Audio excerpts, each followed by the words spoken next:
actually streaming. Let me share this into the Discord.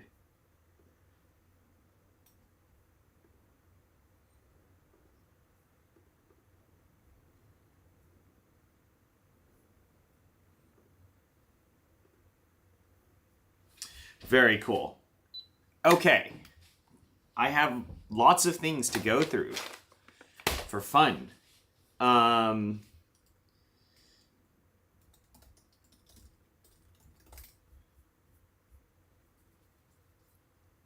And because I have just woken up, we will need to brew coffee. That's what we need to do. No archers today. I have no archers. I have 90 plus Honduras, 90 plus Panama Gesha. I have the Sophias, which in my opinion are for sure 90 plus. What else do I have? Oh, I don't even know if you guys can see this. Here we go.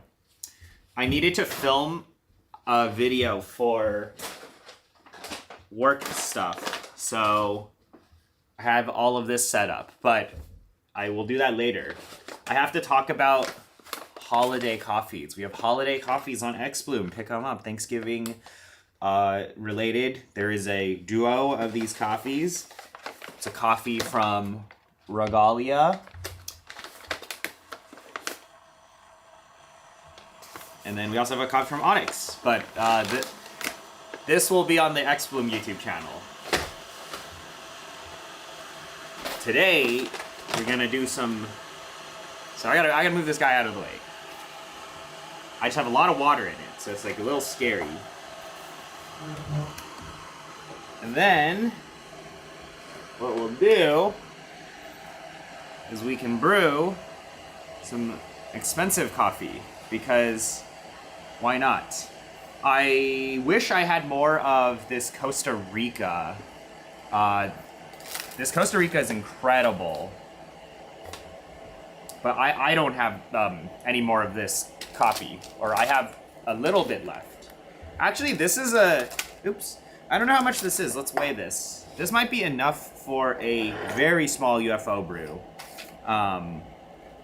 But I think this is a really impressive coffee. If you've never tasted a Costa Rican coffee that tastes like that, pretty incredible. Yeah, I have like probably 8 to 10 grams here, but I have the two Sophias here. Maybe, like these are gonna get a little on the older side, or they definitely need to be pushed 10, 14, so about a month off roast. Maybe we'll brew these with UFO, and then if we decide to do it, we will pull out the Flare 58 and we'll do some cursed espresso. Oh, I also have a little bit of Kenyan Gesha left. So some of these coffees are on the older side, but you know they taste great. And then I also have these coffees, but this is more for Xbloom stuff. So I'll set this to the side here.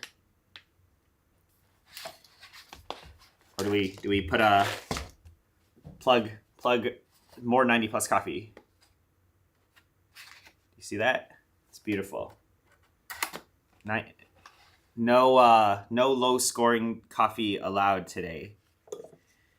Okay. But I'm slow. I just woke up.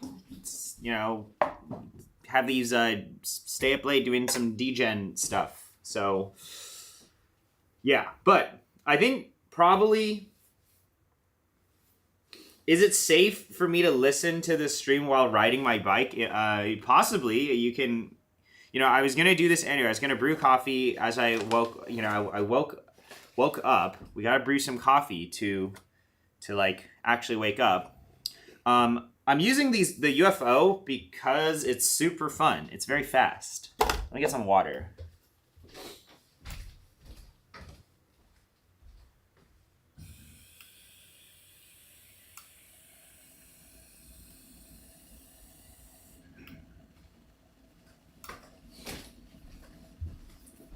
So I've actually been doing a lot of UFO brews because Jay sent me the UFO. I was looking for the old UFO and I can't find it. I don't know if Harry took it or if somebody took that, but it had the little disputer. I'm gonna use the 01 for these. So I think I'm gonna start with this because this coffee I've been brewing. I can link these in the description if anybody wants, but you know, when people just hand you coffees, might as well brew it. Do I still like the Espresso stripper? Yeah, I do. I have it here. So I've just been using UFO right now because it's like fun, right? I also, you know, I have a million different brewers, but recently I've been brewing with this guy here. If you've seen on the stream that we did a long time ago, this is like I actually never really brewed with this type of setup. So this is the Timor Pro Duo. I don't know anymore. But if you have a valve brewer on here, it's kind of annoying to have to like touch it here. Cause like this doesn't sit on that nicely versus this. See, like it's like a much larger space. But I've been using this actually a lot for low dosage iced coffee. So I've been doing a lot of iced coffee with this coffee, which I think just finally came back. Or there might be a different version of this coffee now on the website. But it's like the red Bourbon version of the Wilton Benitez decaf. So Ming gave me a bag of this. I mean, it's about a month off roast. So it's, you know, quote unquote on the older side, or more than a month off roast, I believe. But I've been doing kind of like heavier agitation immersion here, and then you just make iced coffee with it. So it's been tasting great. And I think that, you know, when you do ice stuff, it covers up a lot of that oldness, I would say. The other coffee that I do want to actually brew more of is the Mod Cup coffee that we did a collab on, because this coffee was roasted on Stronghold. It's very light and definitely needed time to open up. So otherwise you get kind of this, I want to say like cereal effect that you get with Stronghold, where it's like maybe you need to push the coffee really, really hard. But these are coffees that kind of really open up across like 5 to 8 weeks, I find on Stronghold. But the presentation is, in my opinion, a little different than like rested light Loring roasts. So anyway, also we have a bunch of UFO Cypress filters to get through. So, you know, we're already brewing. I'll link these coffees as we kind of get set up. But I did post a video on brewing these coffees. I just like, you know, that's a little more formal than the live stream. I think we might pull this coffee, but we'll see how long. I'll see how long I want to be live for. But yeah, so these are the UFO Cypress filters, I believe. Like they're this way. I probably left this, like the little negotiator for this, at the Moonwake shop, or I gave it to them. I don't remember. And I kind of need that back now because see, it fits in really nicely into the UFO. Because I have a lot of those Cypress Oria fast flats that will work really well for this. But I kind of have been playing around with a different approach with the UFO, with kettle agitation and mellow drip. So it's fun, right? Do I think this makes better tasting coffee than a V60? No, but I think it presents a very different. Well, actually, I take that back. I think there are like two very big benefits of this over V60. One is I think the flow is much faster, and then two, if you're doing this very specific recipe, you have more area. I do find the flow to be very consistent on this brewer, but I wanted to say it's so hard these days to say, is brewer A better than brewer B? This is actually the other brewer I've been using a lot. So this is the Crystal Eye. So the Crystal Eye, it's like very fast like this. They're both very, very fast. I think they have like the negative air channel technology. But you know, it's like they're different presentations. I mean, if you use obviously like dial these in, right, and you're gonna have like grind science variances and whatever. You know, you'll find flavor profile differences, but you're going to be in the realm of this is really, really good, right? So like when everything is really, really good, what we're talking more about is like stylistic choices, right? Like maybe for some coffees you want a weightier acidity, maybe you want like flat bottom, like more immersion, higher, or, you know, higher extraction efficiency, or you want like, you know, mega flow rate. So there are so many different you know, ways to kind of approach this, but all of the, like, you know, any of these brewers, if you can see on the table, they're all very strong, right? They're all great. There are no problems with them. Like if you get a bad cup from these, this is more of a reflection of you rather than the brewer, right? Like you fucked up somewhere basically. So I've been brewing this Honduras, which I need to link in the description because I think you can still pick this coffee up. But when I initially cupped this coffee and we ran a big public cupping that had this coffee in here, honestly, so surprised that most people prefer wash coffee over, you know, naturals or Costa Ricas and so on and so forth.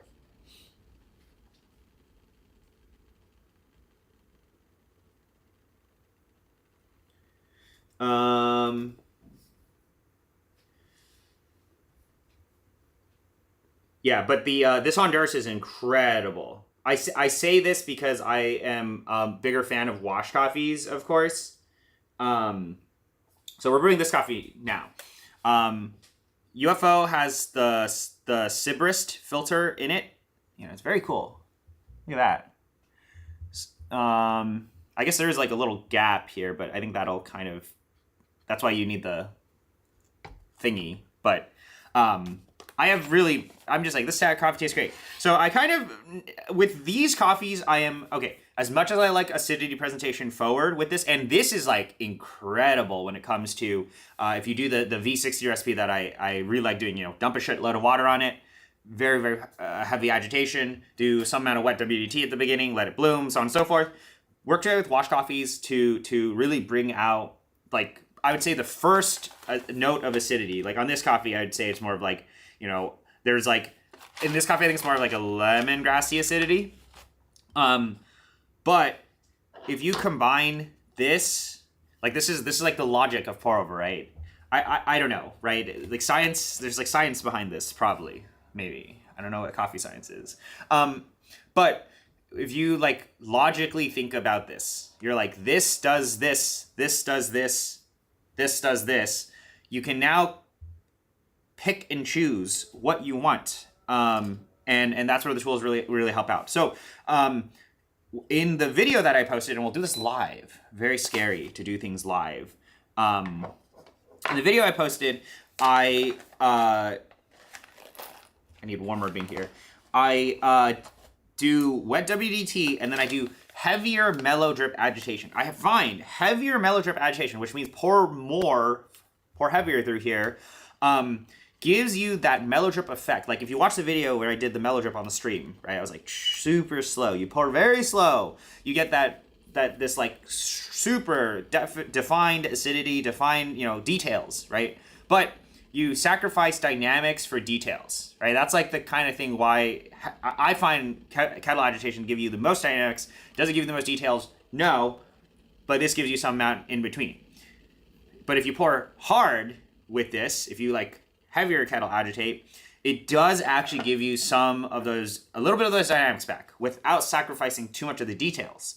So if you combine wet WDT at the beginning with these two, I have found with these 90 plus coffees, you know, these very high scoring coffees where it's like you're able to taste those extension of flavor notes in a cupping bowl, you now can kind of get some of those flavors in the cup via through brewing. So that is like the logic. I don't know if my logic is sound there, but also I can the actual cop out answer is that These coffees are of a level where you can just do anything to them and they'll taste great. So there you go.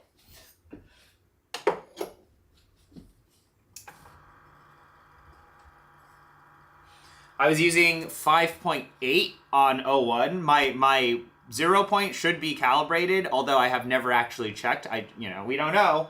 It should be 0 because it does chirp at lock or like near lock. So I'm in that realm of like, nowadays on 01, I'm in the realm, this is Misen 102 Misen, not to be confused with the many other Misens that exist out there. And I run this grinder at 1 RPM.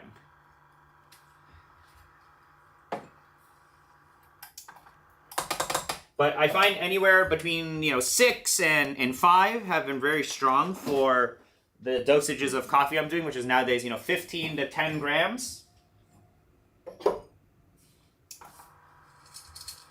And then doing this, if you feed, the slow feed changes everything.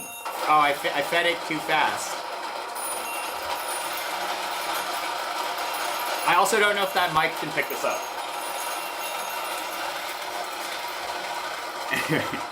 It's fun. It's fun, okay?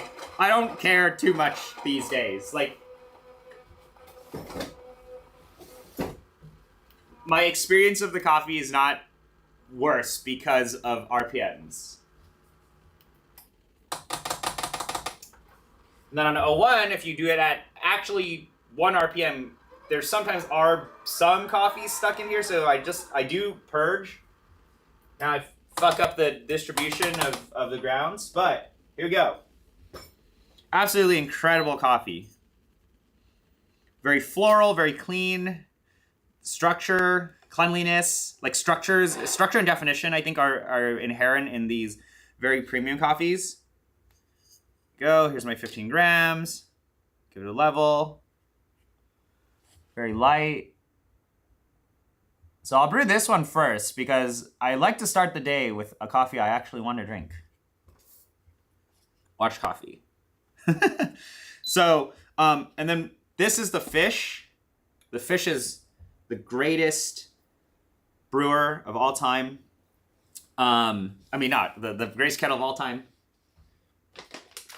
And then I'm at 98 Celsius. And then when I get into the mellow drip, you really, really want to push coffees, you can up the temperature. So anyway, that is the plan. Have you tried I have those. So this is what Jay sent. They are these are, I believe, T90s, O2 T90s folded, and then they're cut here, and then they fit. Kind of like that. So obviously I could use those, but when we're brewing coffees that are this pricey, I am using a filter that's like a very expensive filter, right? You want to make sure that there are no fuck ups, and you don't want to have everything get messed up because of the paper filter. There is a bit of chaff in this, but anyway, here we go. So I still am pouring 60. The pouring patterns are all the same, guys. It's not complicated. But you can see the flow is so fast on UFO.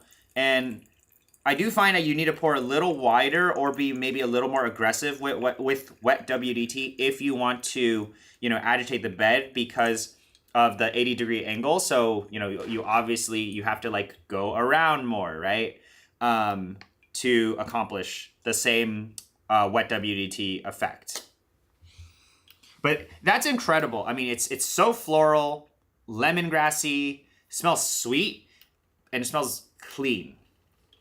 And doing that wet WDT, if you taste this layer here, you'll get most likely a lot of those like interesting acidic qualities in here.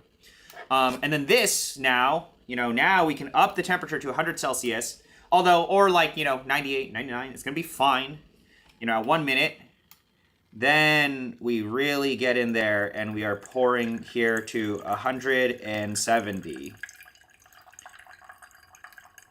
So you can go dumb fast with this. And like this is supposedly more consistent with the mellow drip lift, right? Like everybody's like use the mellow drip lift. I don't have one. Harry, I had one and then he took it away. But you see the flow is so fast. So we still get a lot of those like interesting acidity qualities, but it's more of like, I think you guys can see it too, right? You guys can see like the agitation here.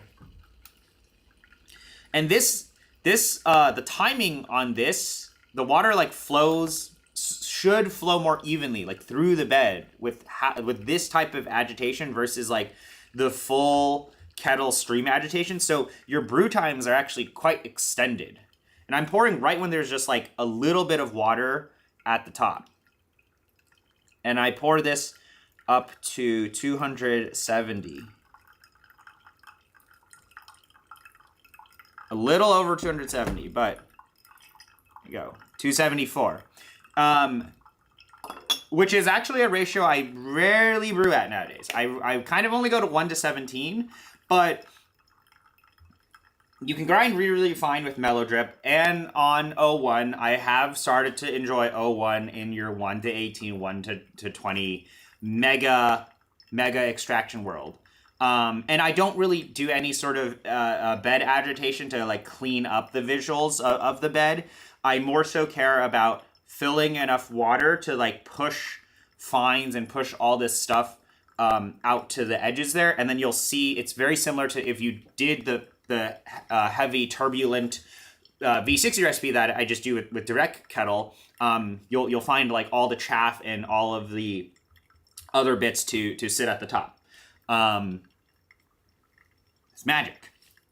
And this is like why I think the mellow drip nowadays is like really, like for me, I'm starting to like these coffees if you brew it in this way with the mellow drip. I do think mellow drip sometimes can make coffees taste a little too flat, a little too boring.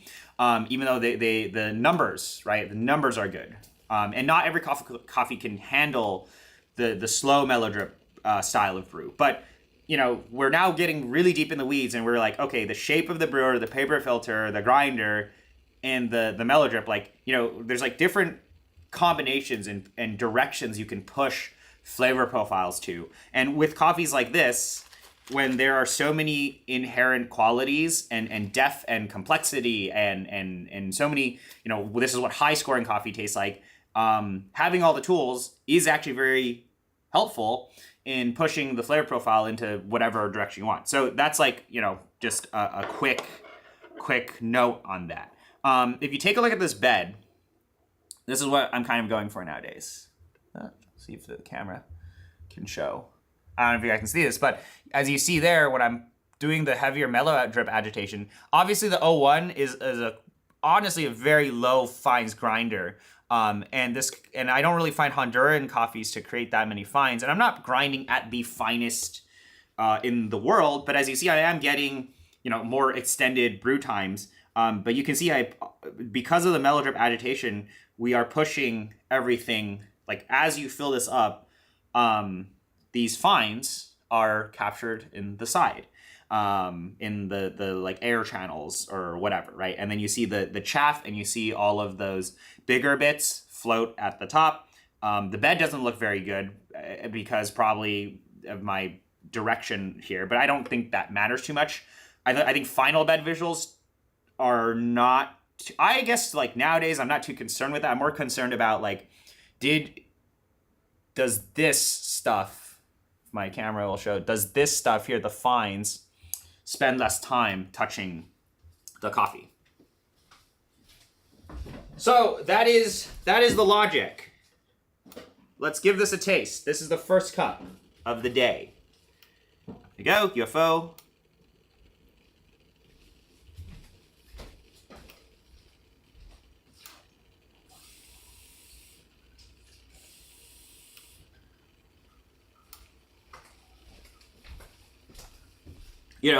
Does any of this actually matter? Who knows anymore? But that's the thing, right? You want to have fun with these coffee brewers. So here we go. And you can, if you visually look at this, you would not like to me, I would be like, there's no, this is a 1:18 ratio, right?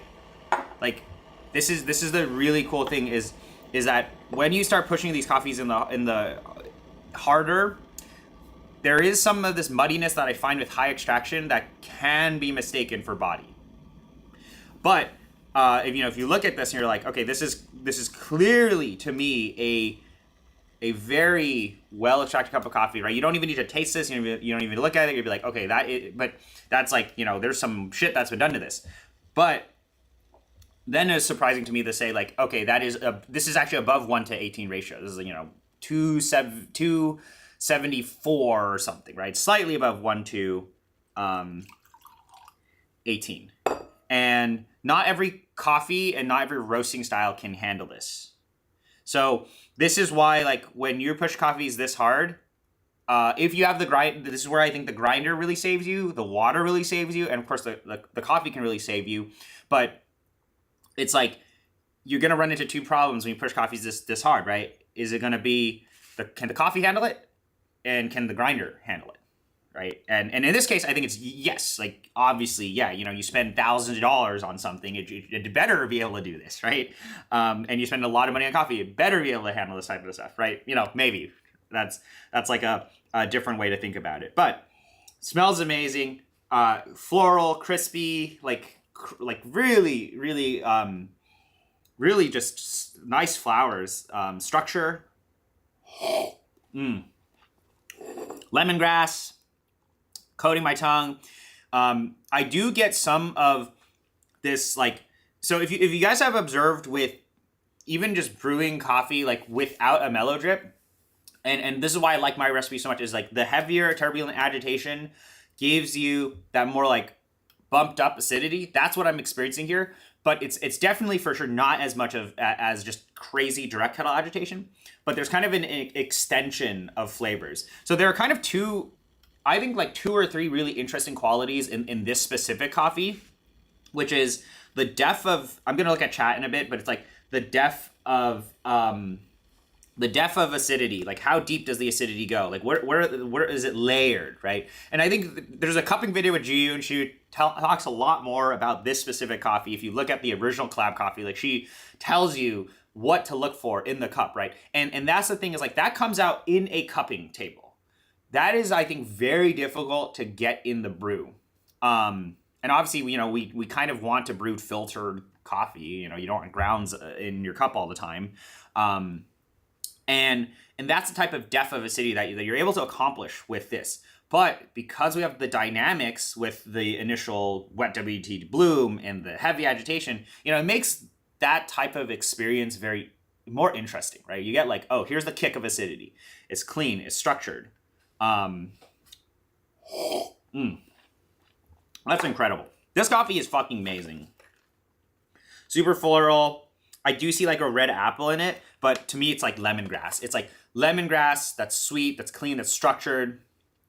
I also think the linger on my palate is really interesting, and I think that's also because of the 01 flavor profile. I love the Misen 01 flavor profile for some of these coffees nowadays. I think I'm just too lazy. I have the Cafetex set to espresso, so it's like a little hard to switch things out there. But I do think the 01 is like the balanced and sweet. This coffee, we're pushing up a little more of the acidity, but like the finish is super clean, super sweet, super structured. It's still linger on my tongue, and it's very floral. And that's the fun thing when you are getting into this level of coffee, this level of experience. Having a great time. Okay, I'm gonna catch up on chat now. What RPM do you use on your? Okay, what are we talking about here? Oh yes, I love the Avensi cups. They're sending me a blue one, but this is, Johnny, those guys, they do a lot of great work. I've switched to these a lot. I mean, like, so the only reason why I use the neat for a lot of the videos is because I have like multiple of these neat cups, and they're really tiny and they help cool things down. So I can have like 4 coffees with the same cup, although my housemate broke one, so I only have 3. This one I only have one. And I have the espresso one too. But, you know, for me, I'm just here, you know, none of the guys are around. Everybody's traveling. You know, I just use this one because for espresso, I actually use this for a lot for espresso. The channels in here really help cool the coffee down. You know, you'll see like I'm swirling it around. Really helps cool the coffee down. So like whenever I'm tasting coffees, like I sometimes use this cup for the X-Win videos. You know, I cool it down. It helps open up the coffees a lot. And it's really hard to see here, but you know, we can get like air bubbles into the cup. But wow, look how dark this looks. 1:18 ratio. Wow. Okay, I do see a red apple. Crispy fruits. Clean, floral, structured. But every sip that I get that hit of acidity. I get that like bumped up dynamics from the higher agitation, but I'm getting a lot of detail. Like there's so much detail. Like the acidity is very, very layered. And that's what's cool with the higher agitation mellow drip stuff and UFO and Sybarist, and you're like, you know, zoom in with the coffee. So that's been pretty cool. So I was getting brew times lower and faster than 3 minutes at 5 on ZP6 or UFO. Do you go quiet a bit finer? So this is the thing now, is like, this is fast, but then fast can be manipulated based on the paper filters you use and this. Is that like, you can kind of throw away time when the fines are very well manipulated. That's the kind of weird thing, is like, I find I can push coffees into areas, into ratios, and also grind sizes that I just don't, I'm like, this feels like it shouldn't work. But I'm gonna go to SoCal in a bit, probably at the beginning of next year, and we'll do some cool videos with Ray Murakawa, founder of Mellow Drip. And yeah, we also have Column.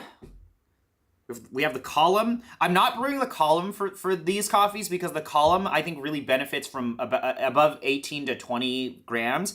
I actually use the Column now for a lot of larger doses of iced coffee, because the Column, I actually think no bypass iced coffee is incredible, but I find that flat bottom no bypass coffee is a little boring tasting.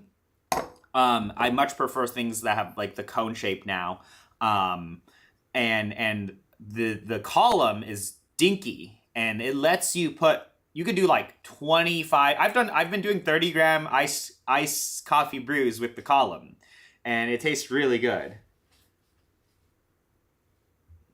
Okay. Can someone give me a brew profile for Finca Sofia from Equator, because they don't provide one and it is expensive. I don't want to waste to try and get it. I have let's see, what's a good recommendation here. We can do, let's do something where we can pretend we have that coffee here, and we'll brew, because that's how I would handle this. I think Equator is like for sure more developed than Say here. I have the natural lot 47 Finca Sofia here. I also am getting another lot of Finca Sofia. We're doing a split. There was a China exclusive Finca Sofia lot. So we can do something similar where like, this is a coffee that is, I would say, on the more processed end. It is still very clean. This is the Mod Cup collab coffee.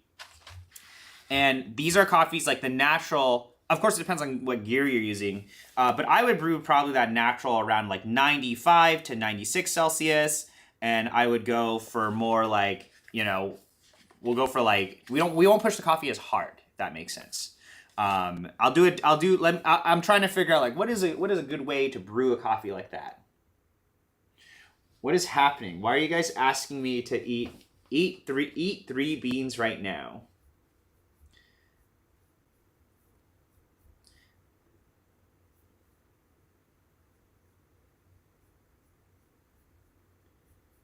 I'm out of the loop, guys.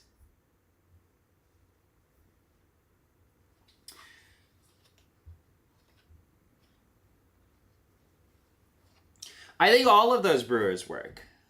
Well, I would just do it with like V60 and Dude, what the hell is happening?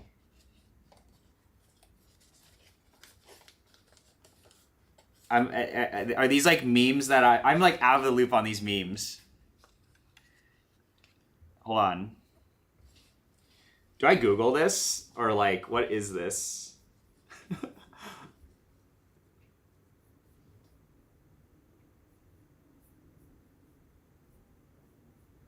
Why are people asking me to eat 3 beans now?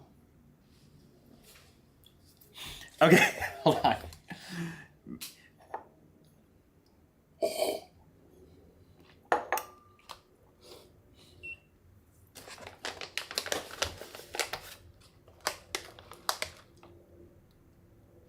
Okay, we're gonna brew this now real quick, and then I'll entertain weird shit that's happening in chat. Okay, this is the coffee we are brewing now. Googling memes, dude. I'm out of the loop.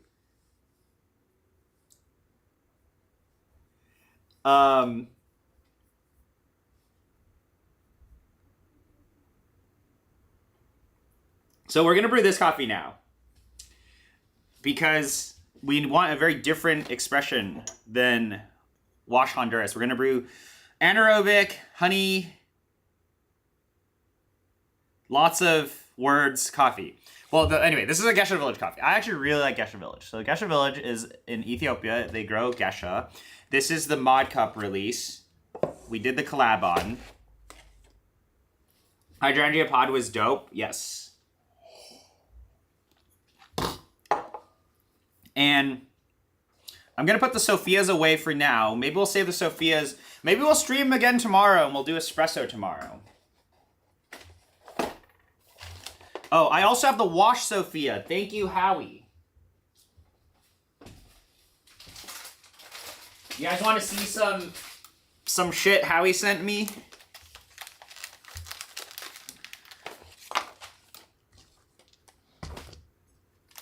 Put these brewers away.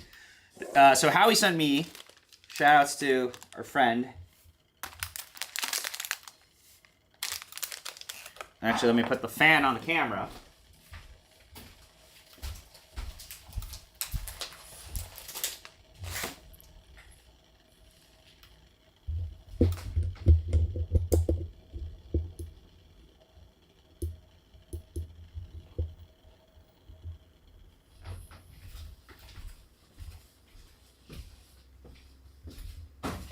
So Howie sent me washed Finca Sofia. 20 grams. Damn.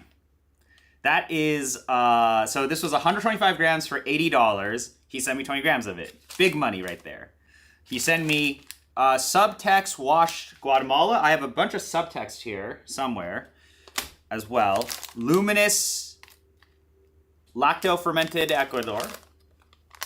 And they also sent me a coffee from Flux. Very cool. Flux is... Oh, this is a really cool label. And you put a little QR code on here. So this is awesome. Maybe we'll save these tomorrow. Then maybe we'll pull all 3 of these coffees, and we just will not brew any wash coffee. So I have a lot of these little like sample bags now everywhere. This is like the meta now. Everybody loves these. You can do like the label. Oh, this is a really interesting coffee. This is a Guatemalan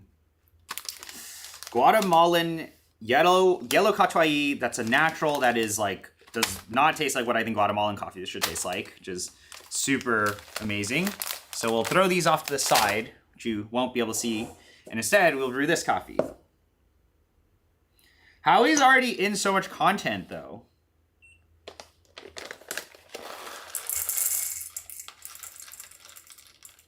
So this is Gesha Village, guys. This is Mod Cup, Gesha Village, collab coffee, roasted on Stronghold. Very light, pretty incredible coffee. This is like super florals, super sweet. Dude, I don't know. I'm getting 3 beans here. I don't know what that means. I'm a coffee boomer. But we can pretend this is Sophia, and we can brew like that. So maybe we'll just brew the same recipe for everything, right? Let's just brew like when you're at this level of like coffee quality, even if you have a very processed coffee, you can get away with doing some stuff. No. So the reason I don't use this as much with naturals or funkier processed coffees, because the definition is so high. Like, you can push coffees in such a clear direction that you end up tasting processing. Like, that's like the stuff where it's like when you're cupping these coffees, if you let stuff get really, really cool, like towards the end of your cupping, you know, your 45, your 60 minutes, you start to taste distinct separation. You know, if it's not a well-processed coffee, you start to taste like distinct separation between the processing and the coffee. And yeah.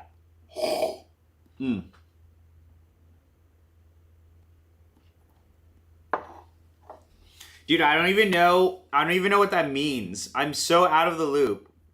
Am I an out of touch old man? This is so bad. Is it just me, or has Say started roasting way more developed? I don't really think that's the case for a lot of things.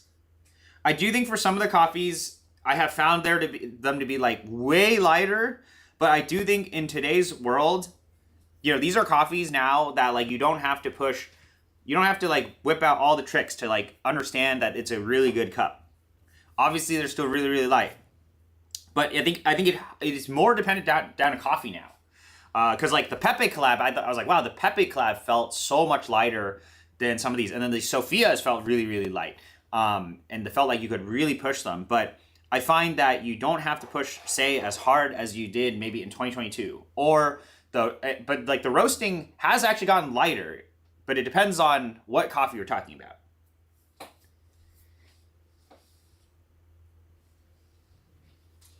So I'm going to brew this mod cup now.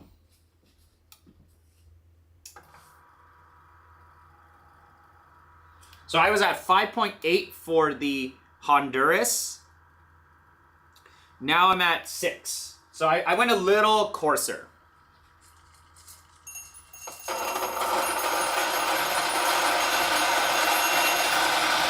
This is also a very fresh coffee.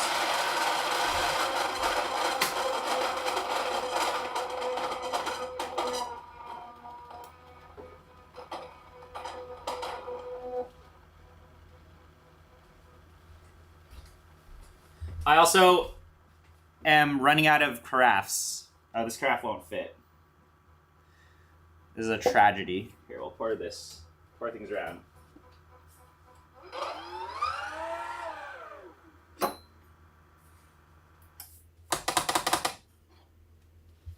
Wow, smells great.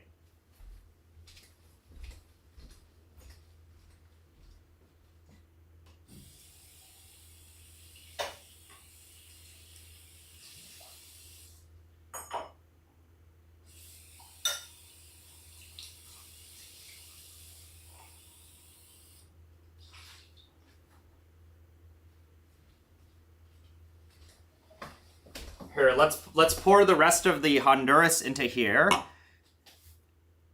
And then we will go from there. So with these more processed coffees, like, dude, this is 118. That's crazy. Anyway, this coffee is super good. Pour it into here. Pour the rest into here. I have a million of these cups. These were like on sale from IKEA when I used to run more coffee events. I was like, wow, you can serve coffee in a wine glass to people. It's so cool. Coffee has value, right, guys? Am I right?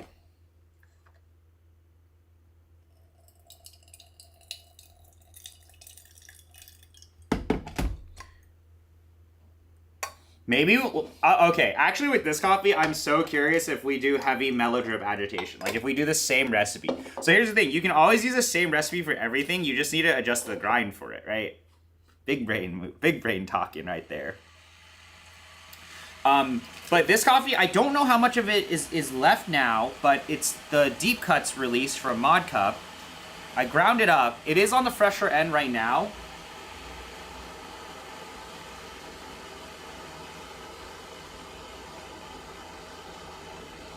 Dude, I actually, maybe I do know what this means, and I just can't.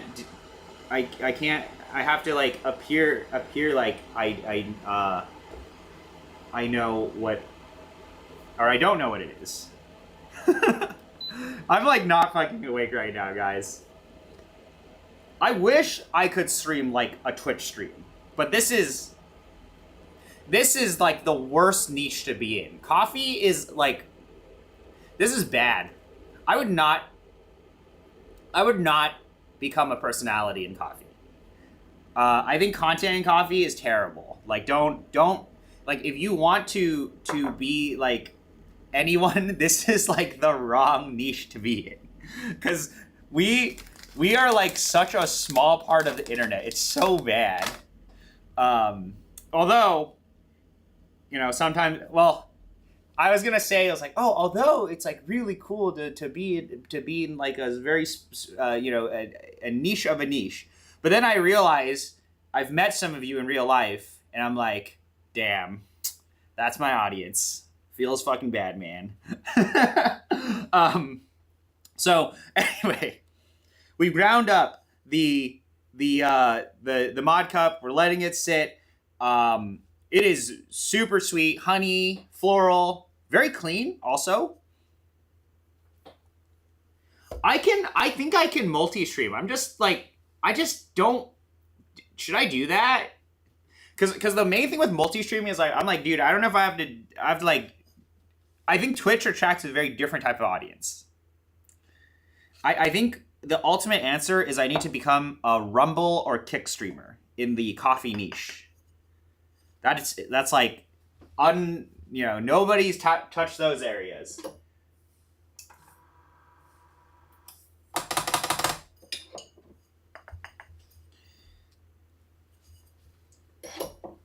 But yeah, I just do this for fun. Actually, if you guys want to find a VOD editor, that would be cool. I edit some of the VODs myself for fun to let people know what's up. But I'm lazy.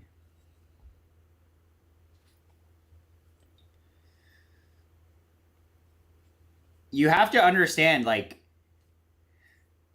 see, I can, all I'm doing is I'm capturing what I was going to do anyway. I was going to brew coffee anyway. I'm talking to you about that. You have to think about what you're doing, because you're watching a dude talk about brewing coffee. You can't even taste what I am tasting here. So it's like, you got to think about what you're doing with your time. And that is the type of audience you can cultivate on Coffee YouTube. Yes. What was I doing? I'm gonna brew this Mod Cup now.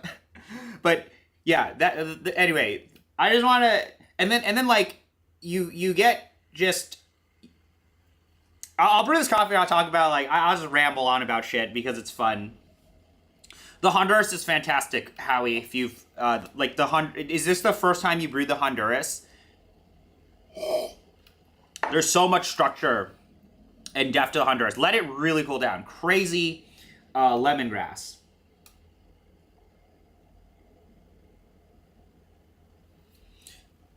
So I'm at 96 Celsius. I've lowered the temperature. Let's actually keep our brew pattern the same with this coffee and see what happens. I did really enjoy this with full kettle agitation, full wet WDT, and pushing this coffee hard, and that's what I did in the video. But you know, let's try the other direction. So I'm at the same temperature before, 96 Celsius for this coffee in the video. I cannot see my scale. So like the problem with talking about or like doing any coffee in this area, which is like, you know, I would say like the higher end home, this area is like, you will attract, oh, I didn't even have the timer on, god damn it. Okay, it doesn't matter. Trust me, bro. Is like, you get some weird fucks. There are like some people where I'm like, damn, people need help.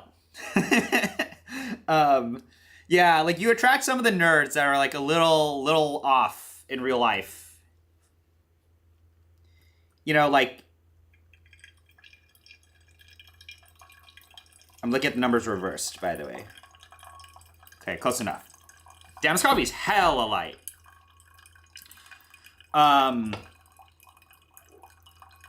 Yeah. What was I saying? I was like, predecessors trying to figure out grind says, but I don't know if I can.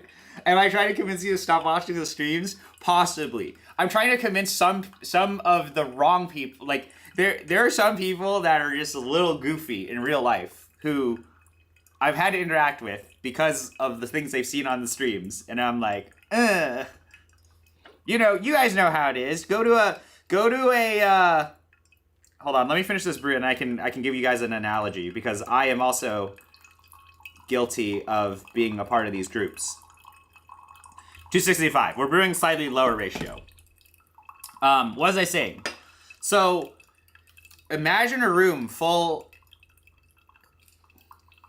What is like a really good way to describe this? If you guys are into like Magic the Gathering or Yu-Gi-Oh or any of these things, and you have a card shop that has locals every week, and you go there, there's going to be a distribution of people. And I say this as a competitive Super Smash Bros. Melee player, where I go to tournaments. Well, I'm now going to more tournaments, but you go to a place, and you have a like of this group of people, you'll have people who are like, what is the distribution of like social adjustment, if that makes sense? Like you'll have people who are very only used to like Discord, online communication, like aka how well adjusted are people?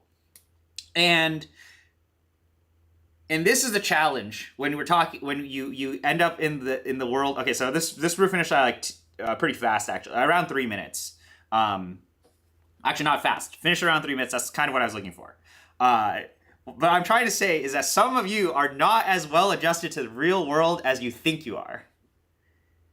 But most people have been okay. There have been people I've met in real life who are like, bro, how'd you make it this far? Okay, so there we go. Very light. Like this bed is lighter. I think this coffee is like super light. Look how light that is. But you can see, you know, I did actually slightly less agitation than, because the fish lets you go like 20 mils a second. I think I was like at like 12-ish. A little less agitation than the Honduras. But I'm grinding even a little coarser too. And even though this is Ethiopian coffee, we don't really see that many fines. That's pretty awesome. Yeah. So yeah, back to what I was saying is like some people are chronically online. Like some people are more well adjusted than others. But the problem with coffee is that the coffee, so think about this, is like if you have to go and play in a video game tournament or a local with like your fucking deck of cards and whatever, right? You have to go to a place in real life with a bunch of people.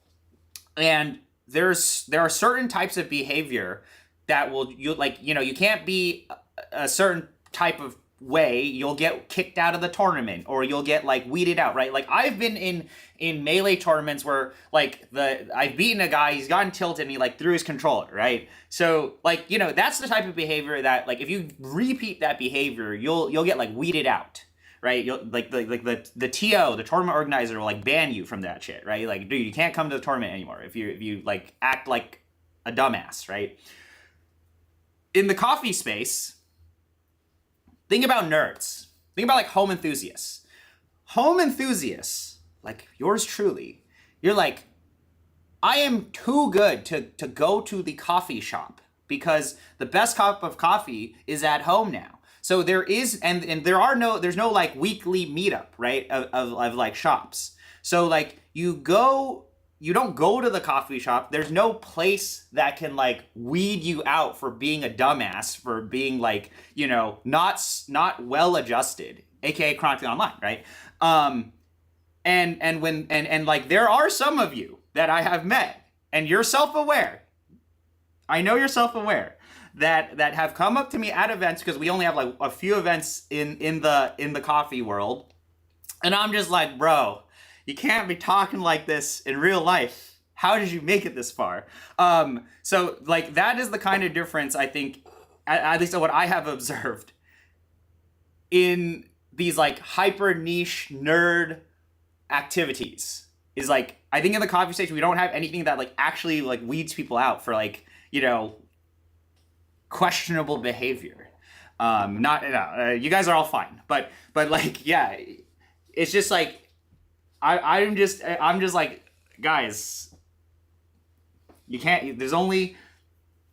I literally am speaking from experience. Like I have existed in some of these communities long enough, and you know, now we're seeing some of these types of people get into the coffee space.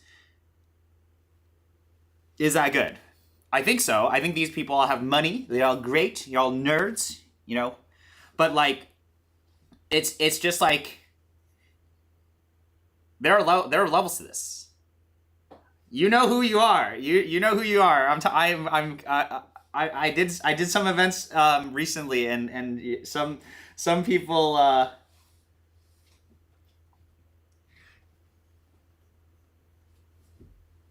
I haven't encountered such people yet. I haven't met some guy. Yeah, dude, some guy was in the Discord call. He's a normal guy. Okay, we did a Discord call the other day with Brenton. He was brewing coffee. See, everybody's normal. It was chill, right?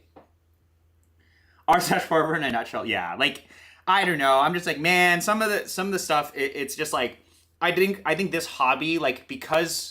Like, this hobby is very social, but also not social at the same time, at least when it comes to, like, the home brewing space, right? Because I just kind of, like, relate this to other hobbies that I have, and I'm like, this hobby doesn't have the, like, in real life weed out component, where, like, there's some sort of thing that balances everything. Like, imagine, it's like if you, I mean, you guys know what I'm talking about, right? It's like, if you were just like grinding online ranked play in a video game all day, and then you take that mentality and then you go and like meet somebody in real life, like, whoa.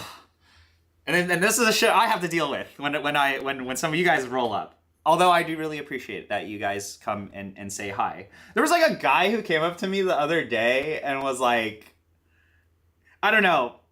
I think everybody has like parasocial relationships with people they watch on the internet. But like most of you are okay. But yeah, I've had some interactions of like people coming up to me in real life where I'm like, whoa, dude, you need to like spend more time in the real world. And I think these, you know, when things like we're talking about nerd shit, like, oh, the fines are captured in the side of the paper filter and I'm pouring at this flow rate, right? Like, that's the type of shit that attracts, I think, that type of mentality, for better or worse, right? Like, we do need nerds. Nerds are great. Yeah. Anyway. You might have brought this to find yourself with the Pepe Brewers. I don't know. The Pepe Brewers are great. I have had that interaction. I have had a guy take a picture of me. I was like on the street walking, and some guy took a picture of me and sent it to me on Discord, and I was like, what the fuck, dude? Like, I don't know. He was okay, you know. Like, people's online personas and real life personas are a little different, but yeah, you know, I'm just like, is you, Howie? What the fuck, dude? Okay, here's a mod cup. Brewed a little over 1-17. Look how dark that is. A very different color than the Honduras. I like to say Pepe Hands and PogChamp out loud. I think that's fine. It's okay to use Discord emotes in real life, okay? Or Twitch emotes, right? You know, it's okay. Dude, I am fully well aware that the Smash community is. I actually am gonna upload a tournament set from a recent tournament onto the YouTube channel, and people are going to be so confused. I don't care, right? It's my YouTube channel. I just want to fuck around and like post fun stuff. But yeah.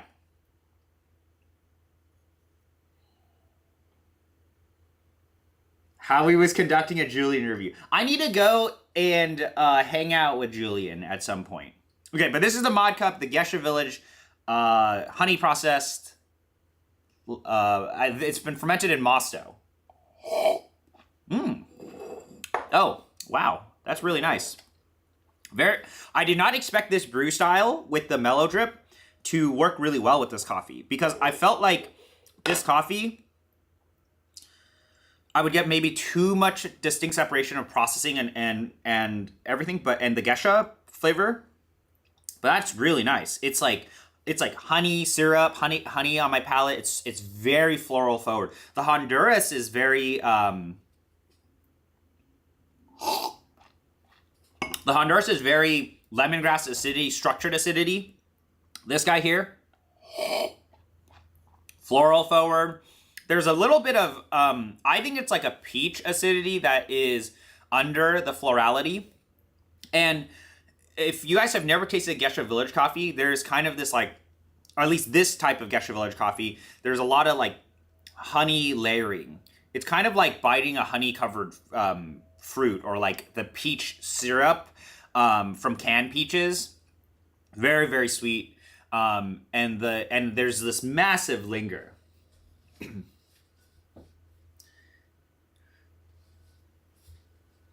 64 SSP, 64 milliliter SSP MPs mentioned. It's time to end the stream. I want to see how far we go without MPs being mentioned. No, I don't like them. I think the one to try now is the LeBrew. 64 millimeter LeBrew burrs. So good. LeBrew is so good. But also, I have zero interest in 64 millimeter. I think 64 millimeter is way too saturated. I think it is just like not interesting. I think most people have the 60. It's just like, you know, when I see some of these guys run setups like this, and I just am very confused. Maybe I am out of touch with this mentality, but this is like the hobbyist mentality that I am like, why'd you do this, bro? Like, you'll have these guys who have like an ode and like 6 different sets of 64 millimeter SSPs. I'm like, dude, you could have just bought a better grinder for that cost. Am I insane? Is that a bad take? Or like, I've seen this with DF64 guys, is like, you'll have the guys with DF64s and they'll have like every SSP burr, and it's like, why are you doing this, man? Like, those burrs are like $200-$300 a set, and you could have just bought a better grinder, and that is better in every way. You could have just bought a Time More 078. And then also, I dislike the mentality of people who have 64 millimeter MPs, or not MPs. I dislike the mentality of people who are used to something like 64 millimeter, and who always want to burr swap. And then they're going up to like Time More and being like, well, when are we going to get 78 SSPs?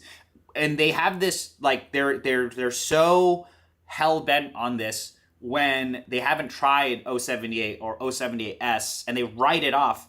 When I would make the argument that 078 stock burr eliminates like 4 of those SSPs in every single category. Right? It's like, I don't know. I'm insane. Maybe I'm insane, and that's a bad take.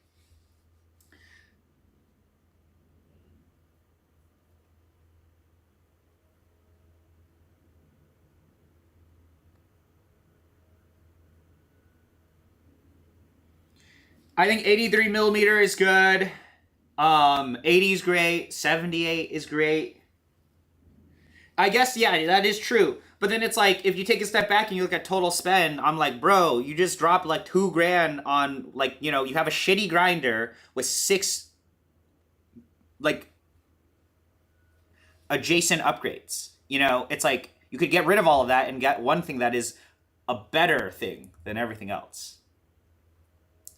So that's like, I don't know, that's like my thought process on upgrading stuff nowadays, is like, there are just, it's just like, damn, there's like a better analogy for this somewhere. But anyway, I was like, I don't know, man. And then they stick these in like DS64 or in like Ode, and then the takes are really bad. Like some of these takes are so bad. Like people who don't season SSBMPs, they're like SSBMPs are terrible. Yes, they are. But like you form the opinion before you season the thing, or it's like you don't even know anymore if the burrs are aligned because the burr carriers goes like doot.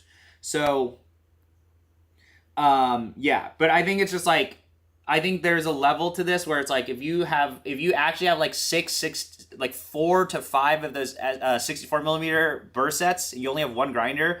I think it's like, I don't know, man. I don't know what you're doing. That's just like the other type of like the hobbyist mentality where I'm like I'm not sure anymore. But especially in today's landscape, like if you're willing to do research on burrs and you're willing to like put in the effort for some of that stuff, I do feel like you should look at other things. It's kind of like I see this a lot in the audio hobby where it's like these people are just hyped on every new $20 IEM, and they end up getting like $20 IEMs that are like, you can only do so much with a $20 IEM in terms of like what types of drivers and what types of tuning, what type of build you can do for that. And it's like, yeah. See, but okay, you have highlighted a problem, CJ, is we don't even know what MPV1 is. I do think, if it's your main hobby, I think it's like if you've invested that much, I think you can just, it's like you should know enough in this hobby on how to like pivot things. Like I have a setup of like my DF64 with 4 SSBMPs. This is worth this value. I should know, like if you're that deep in the game and you're like trading burrs and shit with people, like you should be able to get rid of that and like upgrade, right? Or like switch or like, be more resourceful as a hobbyist. That is I don't know if that's like reasonable, because I think about like when I was in this period of this hobby, where I was like I was doing like the burr upgrades on like the Ode and all that stuff. Like I probably dropped a few $100 on just burrs, and then like it was cool. It was like, but then I had like my $1,000 Ode setup, and I was like, damn, dude, I could just buy something better. Because then you're still dealing with like the baseline problem of you have like a lower quality grinder or whatever.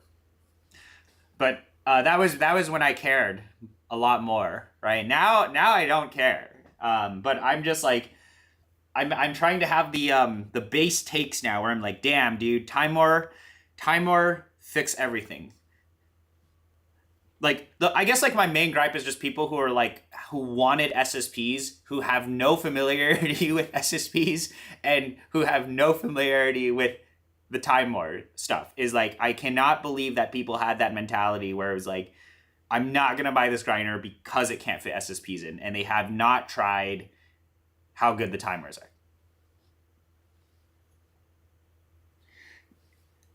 There are multiple revisions of MPs. Are you talking about like brews? Are you talking about unimodal V1s? Like this is the problem. This is like the problem with friggin' MPs. I upgrade after 3 sets, dude. Oh man. Okay, it's okay. You realize. Oh, 78S. I don't even know anymore. There are also like different versions of MPs. Like there's now blind MPs, right? I haven't kept up. I think the only interesting thing in 64mm right now is this guy, is the LeBrew Hyperburst 64mm. Dude, this is so good. This is, get the LeBrew filter. It's $139. Just buy this. Call it a day. The 98s are fantastic.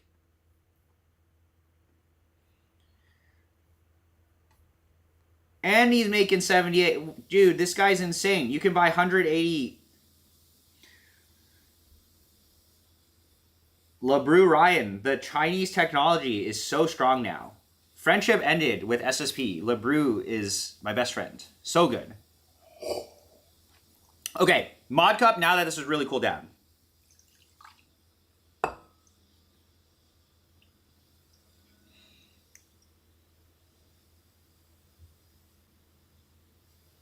$64 HUs are okay for espresso. But I think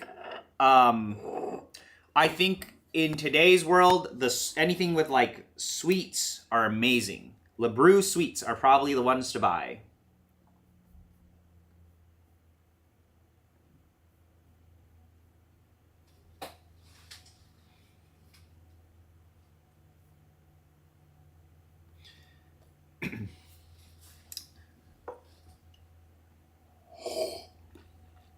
Shall I pull an espresso? This might be the most controversial thing that I do.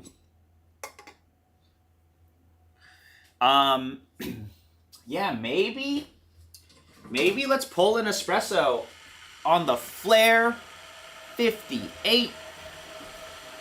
Let me see if I have space for this. What should I pull, guys? We have, I have Altieri, I have Kenyan Gesha, I have Honduras COE, I have the Mod Cup, I have the Sophias, although I probably won't want to pull the Sophias.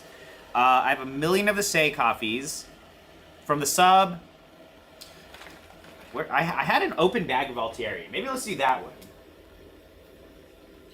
I have been enjoying this coffee on espresso is actually really good. $20 espresso right there. I think the LeBrews are better than O Gen 2. The O Gen 2s are more like your all-rounder. They make things taste great. But the LeBrews are brew focus spur. The filter. Could you pull the Bekele? I can. Should I pull the Bekele using this? I could pull the Bekele using this thing.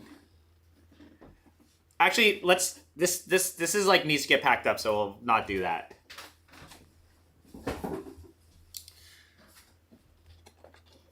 So I haven't opened this. Isn't this too fresh? Is this too fresh? 11.5?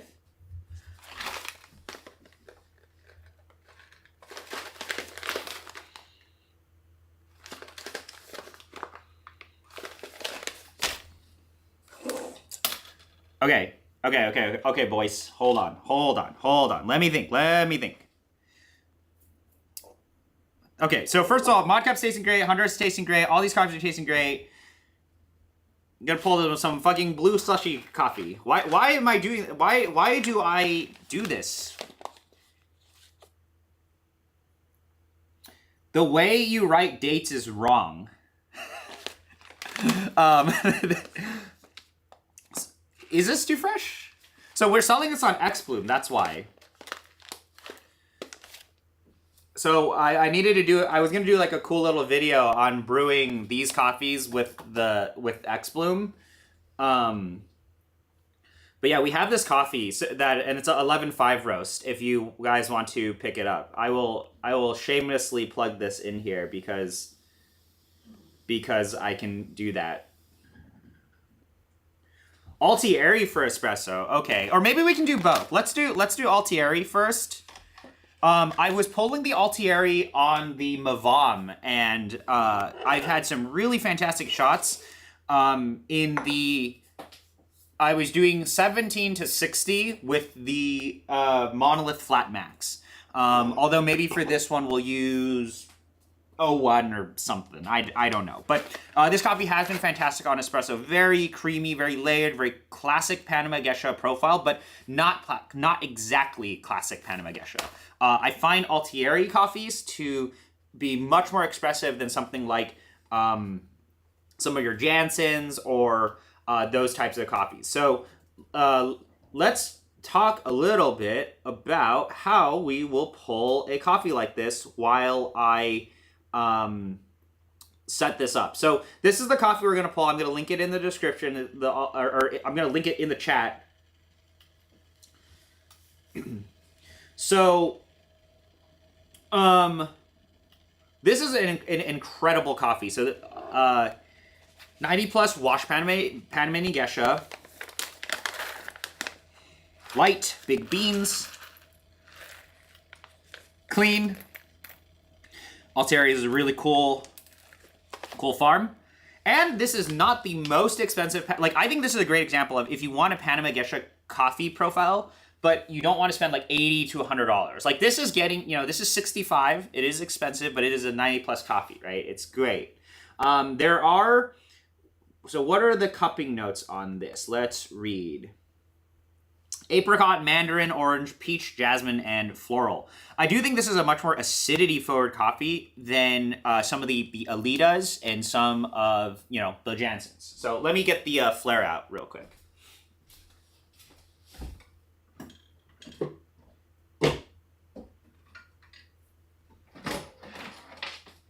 These are things that just collect dust because we're using the Mavam. So, yeah, there's literally dust on this. So, hopefully none of that gets into the cup. Do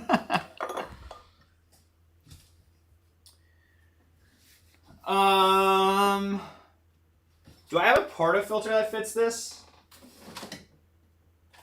Does this fit? Does Mavam fit? Let's find out. And I'm using a high flow basket because why not? So this is the S-Works portafilter that Uncola sent me. Uncola. I still need to do a giveaway of all the stuff that Uncola sent me. Like, I have random ass birds if people want them, So let's see if this fits. If I remember. Oh, maybe this doesn't fit.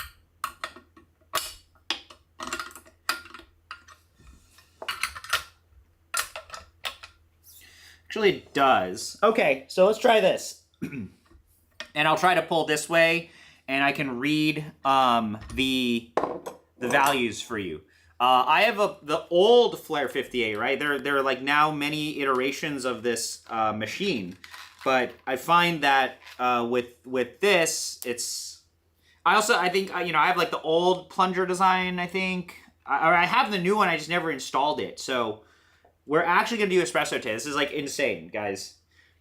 This was the only reason why I was keeping the Flair on. Although we could use the La Pavoni, we could use the Mavam. I could just move this out of the way and you could see the Mavam, but we'll do this because Flair 58, it's like if you were to put all your points into performance for espresso, that you end up with a Flair 58.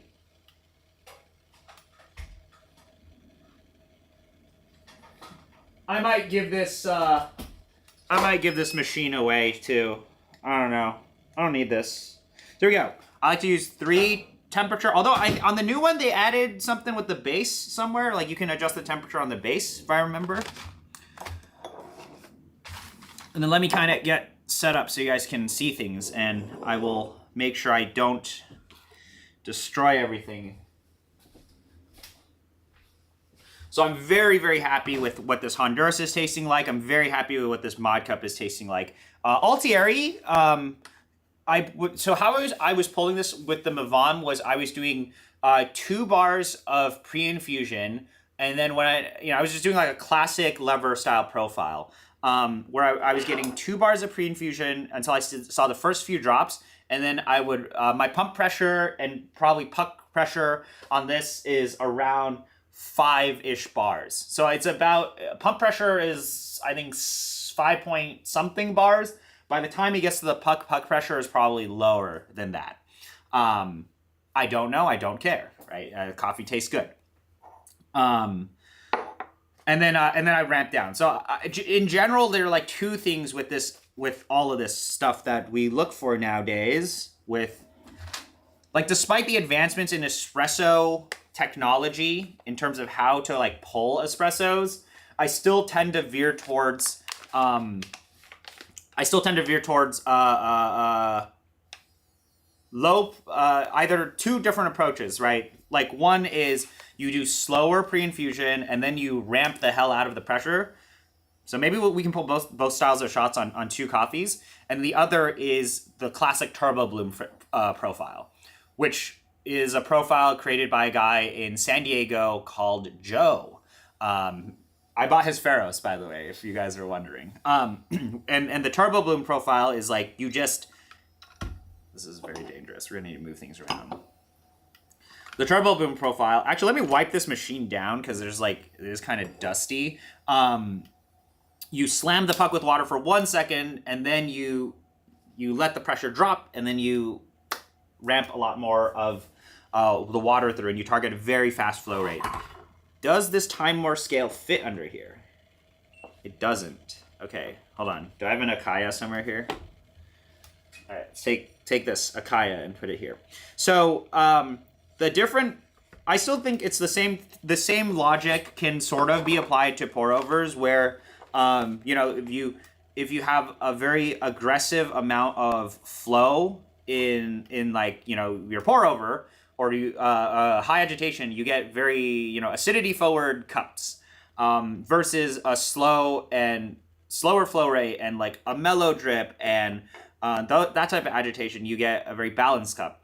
In espresso, it's kind of the same thing, but the way I think about it is more about pre-infusion time. Is that obviously grind sizes and there's pressure and there's a bunch of different stuff, but generally speaking, your pre-infusion time with this type of stuff, like we can use the same exact grind size on a machine like this, and we can vary the pre-infusion time based on how hard we push the lever. And the pressures for this are going to obviously be different. But if you target the same pressure and you target the same flow rate and you change the pre-infusion time, obviously try to keep things all equal. And this is espresso, it's very difficult to talk about, is you find like a difference between a very high acidity forward cup espresso versus like a more balanced and sweet espresso. Most people, in my opinion, prefer balanced and sweet espresso versus super high, super acidity forward espressos. With a machine like this, gonna be a little hard to like basically. But there is a caveat to this. Acidity forward espresso can be amazing if you lower the TDS. So you go like larger ratios. The problem is we're on a Flare 58, so we can only get so far with that. However, you can kind of compensate for that nowadays with these higher flow baskets, and you can do like lower dosages. So I've actually been pulling. I used to pull 18 to 54, 18 to 60. I have found that I actually really enjoy 17 grams now. Maybe even lower dosages than that. Like if I could pull 12s to 15s, I would do that, but I haven't made a trip to go and see Sheldon to grab the small baskets. So anyway, we're letting this heat up. It has reached the heat up stage. So that's just kind of like the long ramble on espresso as how I knew it a year ago. Things may have greatly changed. And I think they have greatly changed, but I do think this is like, things move so fast. Like this is an old school way of pulling coffee now, which is like crazy when I think about it. I'm trying to, and then the other thing with the Flare is temperatures. So this one, I don't have the valve. Let me wipe this machine down real quick. So the other thing with this machine is that I have the older valve design, so I can't really like preheat this as well as I'd like to. But what I want to attempt doing, and the thing, this is like, I used to go more off the boil, but because you're pushing temperature directly into here, I think a good starting point is probably around like 90 to 94 Celsius. This is like why maybe I got to do like a more dedicated espresso stream at some point, but What was I saying? So the other thing to keep in mind, of course, with like pre-infusion and things and all of that is flow. So flow rate. If you look at like the decent profiles that I really like to pull and so on and so forth, I like to pull, you know, your 3 to 4 mils exit flow rate. So like basically if you see your pressure decline, I don't know if this graphs will make sense, but like imagine this is pressure. So like maybe we got to get a whiteboard out for this at some point. But basically as you introduce water into the puck, you'll see pressure go up. With something like this, your pre-infusion, what happens is like pressure will go up and then it'll kind of decline, and then it'll kind of go up, and then it'll kind of go down. As you saturate the puck more, you'll see the flow. You'll see the pressure kind of go down. Sorta depends on grind size, and also with a machine like this, you can now really vary the pressure. What to kind of care more about is, I would say, flow rate. So flow is also the same thing, where like you put a lot of water into the puck. And then if you're pre-infusing, you will see like very low flow, and then you'll see the flow go up. So you'll kind of see pressure and flow. As flow rate goes up, pressure goes down, right? That makes more, that, you know, I hope that makes sense, because you're pushing more water, you're pushing more liquid through here. So your pressure is going to be dropping as the puck is degrading and saturating, and your flow is going to go up. With coffees like this, these light coffees, and with a machine like Flair 58, I generally find that the grind size and timing and flow to target is try to keep flow and pressure, like they'll intersect. If you actually graph things and you pay attention to your flow rate, this is very visible on like the Espresso profiler thing, and the decent is like, I really enjoy higher flow rate shots where the pressure is declining at the same time. So, and in that conversation of pressure declining and flow going up, we're talking like your flow is going to go up as you do this, right? You want to look at things like temperatures. If you have too hot of a temperature and you have too fast of a flow rate, you'll most likely get a very ashy tasting espresso. Like at the back, you'll get like ashiness. The second thing, that's the same exact conversation with grinders, where it's like, you know, when I talk about when we're doing pour over, like, oh, you push the grinder too hard, you get, weird tasting roughness at the end, right? Certain types of grinders, I think, can only handle, so much flow, if that makes sense. So that is one thing to keep in mind. So there are a bunch of like those are kind of like the things to think about, especially if you're pulling your $10 to $20 espresso, which is what this is effectively. So hopefully it tastes good, right? And having a great grinder, having great water, and all that is helpful. But when you have a machine like this, it's very forgiving and also unforgiving at the same time. Is that we can real time make adjustments, but if you do not know what direction, basically it's like, what is the condition here, right? If it's flowing too fast, maybe you should push a little slower. If it's flowing too slow, maybe you should, push harder or there are a lot of different like ways to do this, and that's what makes this hobby fucked up, man. This hobby's terrible. Don't do this. Don't do this to yourself. I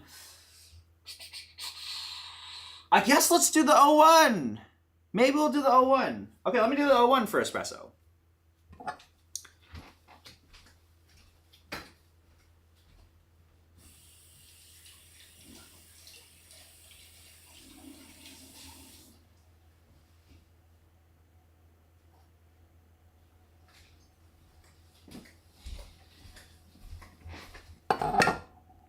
This is set to 90, and I'm just going to fill as much water as I can in it.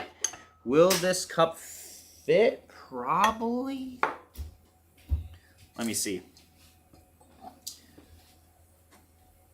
Or do we use the flat max? Yeah, I also don't pull espresso with paper filtered. I haven't really enjoyed like paper filter espresso as much these days.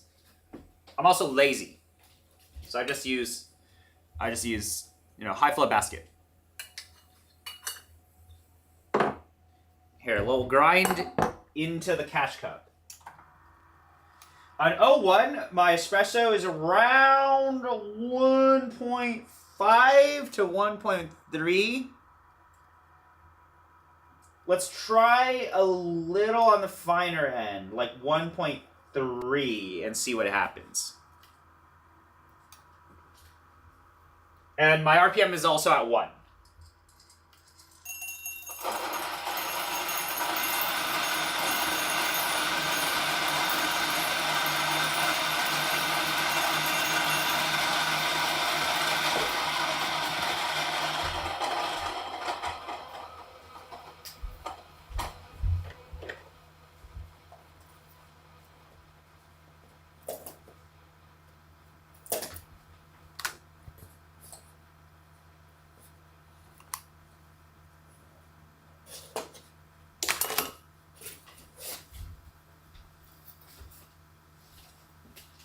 Also, there is now a new thing which I'm about to open up. It's this guy. So this, apparently there's a second new version of the normal dose, which was just sent here a little bit ago. So, as you guys know, I love the normal dose tamper. Normal dose tamper is my favorite tamper, and this is the new version. So that is kind of cool. Let's look at the new version versus the old one.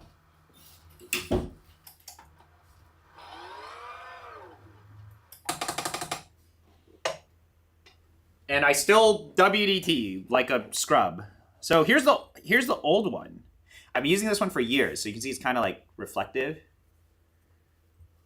I've not really cleaned it because I'm lazy and I don't care. So normal dose was amazing. I just loved how it felt. Feels great. It's made in Seattle also.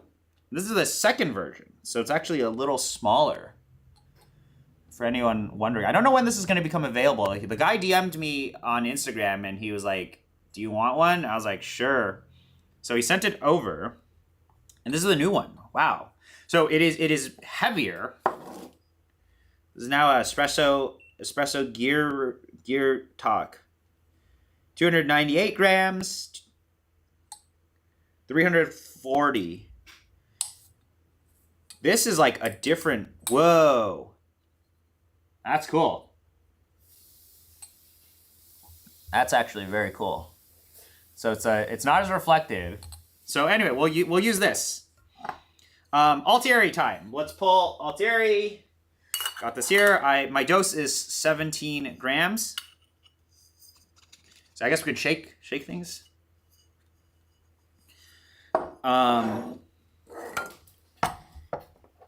And I am going to WDT. But we're also like on the coarser end, I would argue, right? You're on the coarser end so that you get very even extractions. And this should fit. Let's find out. Coffee grounds are not really sticking to this new normal dose, which is cool. Stick it in there. Bit of tamp. Oh, nice. Look at that. Wow. So I guess this is a cleaner and easier to clean, because on the normal dose you'd get, like, mine is a bad example because I didn't really care too much about it. This one here looks like the flexures are a lot, feels smoother, feels slightly stiffer, feels like the grounds, I guess that's why he made the plate bigger. Anyway, we're learning things, guys. Now we're gonna do Altieri Espresso. So I set my kettle to 90 degrees Celsius. Basically, as you go faster flow, you definitely want to compensate by lowering temperature.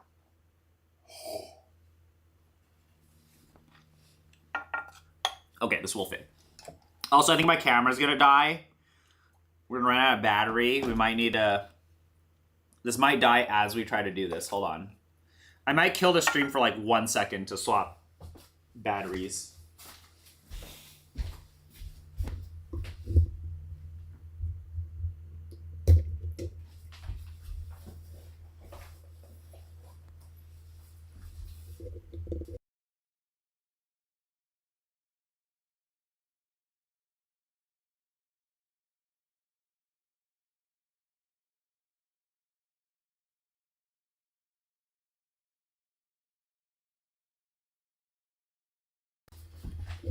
Oh, all these batteries are dead.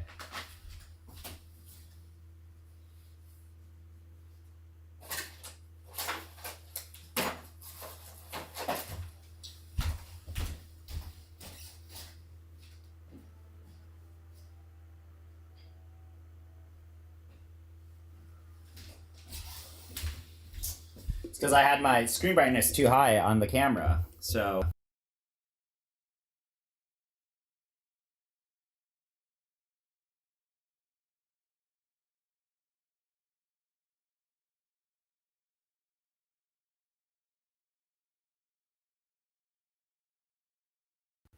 I just wanted to make sure the camera didn't die. I did have the AC battery, but I find I don't really stream that long where I can kill the batteries if I have the batteries charged. Okay, so here we go. I have 17 in here. I have no idea how much water I'm going to add. And we're going to make this is going to taste great the first try, right? This is set to 90. And I'm just going to pour as much as I can into here.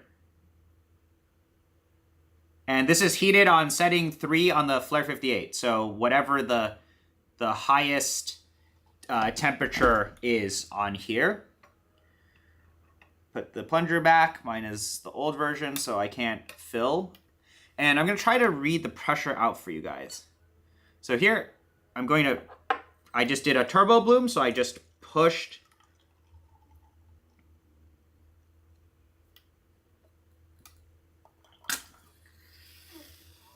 So 17 to 59.2.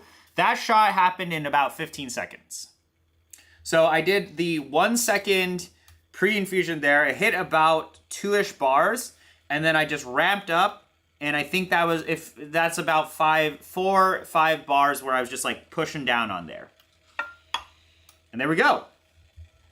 So that's a 15-second long shot with the 01. Obviously, we're using very fast flowing baskets. Let's see how this tastes. I do find with shots this fast, you really need to compensate based on temperature. So I'm hoping that 90 here was low enough that we're not going to get any sort of weird taste at the back. But this is 17 to 59.2.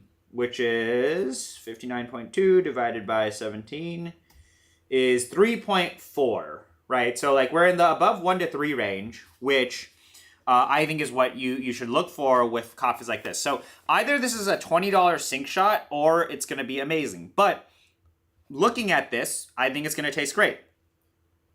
The aromas are incredible. The only thing to look out for is that when you're pulling shots this fast, it's like at the back. It's like at the back, is there going to be any weird roughness? Is there going to be any sort of bitters?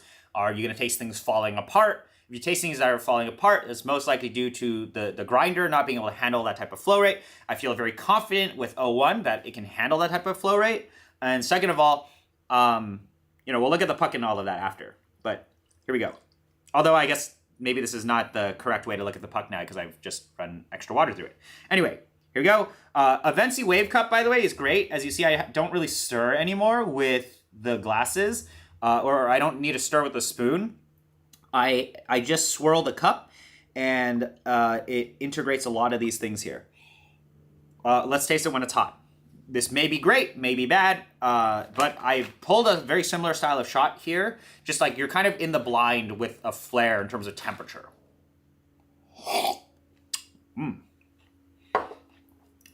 Okay. That's incredible. Super citrus, apricot forward, enveloped in a lot of sweetness. It's very acidity forward. It's sweet, very layered. This is a great, this is a fucking amazing shot of espresso, guys. Oh my God. I am so good at espresso. This is why I don't pull out on the stream, because I would just glaze myself. Okay, so why is this so good? Or why does this taste so good? First of all, yeah, this coffee is incredible. It's fucking amazing. But this style of shot is low pressure, right? Like we barely got any crema. We extracted very evenly. Like to me, Maybe at the back, maybe I could make things a little sweeter, a little cleaner. This is what the lower temperature is for. Maybe I could lower it a few degrees, like maybe 88, 86 Celsius. If you guys pay attention to anything on how people pull shots on decent, like my decent set to, I think, 86 Celsius at the actual puck here, right? So there's temperature loss between here and here and here.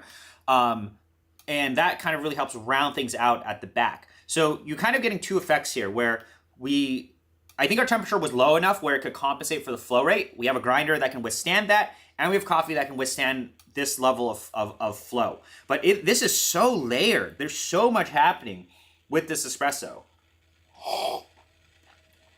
It's very acidity forward though, because of the turbo bloom profile we pulled. So right now what I'm experiencing is this like very peakier acidity. If I wanted to mellow out the acidity and kind of like push it out into the rest of the cup, what I would have done is, maybe we'll do this actually. Yeah, okay, we'll do it. We'll pull the second style shot too. Same grind size, because you can do that. Is we'll do a much slower initial pre-infusion, and then we'll also push kind of similar for the second bit of it. And we'll taste that shot against this shot. So very acidity forward. And the acidity is layered. It's very integrated into the cup. Actually, it's not very integrated in the cup. I'm just rambling words. But the acidity is kind of like here. But the rest of the cup is like clean. It's sweet. There's a little bit of rounding at the end, but it is a very acidity forward espresso. And that is because of, the flow and the turbo bloom. I think it's mostly the turbo bloom at the beginning. Let's try pulling a very similar shot, and I'll use a little bit more of this, and then I'll end the stream because we've been on for a bit of time. Use the same exact grind size, but pre-infuse slower at the beginning. So we're going to pre-infuse a little slower. So that's a really nice thing with something like Flair 58 is you can get these, you can get these very different expressions of the same coffee at literally the same grind. With just adjustments of pressure, right? Like all we're doing is we're just adjusting, we're gonna adjust like how hard we push some of this. 16, 17, these beans are so big, I'm at 17.1, okay. So, but yeah, man, this espresso is great. And this is still how I pull espressos. If you force me to pull espressos, is like I do want the acidity and I do want the vibrancy at the beginning. But is this what a lot of people, like my thought process, if you spend $65 on a bag of coffee, you want to be wowed, right? You want the coffee to be like super loud, super expressive, and have those dynamics. And that's what we're able to accomplish here. And now we will pull the slower version of this. But if you take a look, let's take a look at this. Well, I guess this puck is not really a good representation anymore because I pulled the shot and then I ran the extra water through here. So we can't look at this anymore. We'll look at it the next one if we can.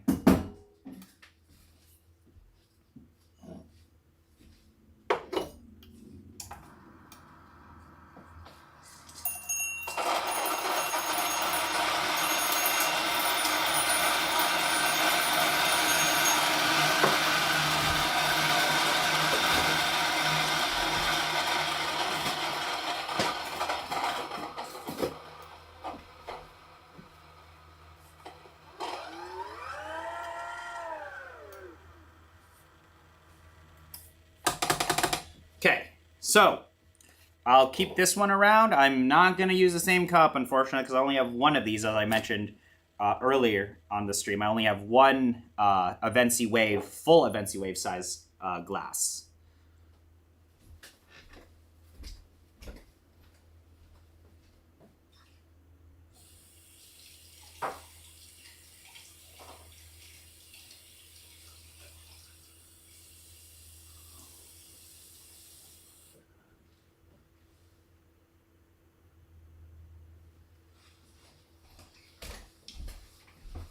But I do have tiny Avensi espresso glass. So it'll kind of be close, I guess.